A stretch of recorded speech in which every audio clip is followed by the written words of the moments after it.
There are two essentials to consider when exploring AI as a tool for better manufacturing operations. The first question I like to ask people is, what problem am I trying to solve?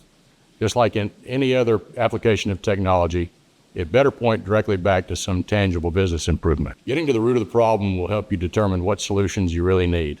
AI-driven analytics require a tremendous amount of computing power, data storage, and networking capability. So when answering this, it's important to also determine whether your current information technology stack is capable of supporting an AI implementation. The second question you need to answer is if you have a team that's capable in AI and data science. There are simple AI tools that can be easily integrated, but others may require staff that are able to handle the integration, operation, and updates of the AI to be successful. We can help you answer these questions and find the best tools and strategies to solve your problems at your company. I'm Tom Sammon, Technology Project Manager at Georgia Manufacturing Extension Partnership at Georgia Tech. To understand your company's readiness for AI and how you could get started with AI and other technology solutions, contact us today.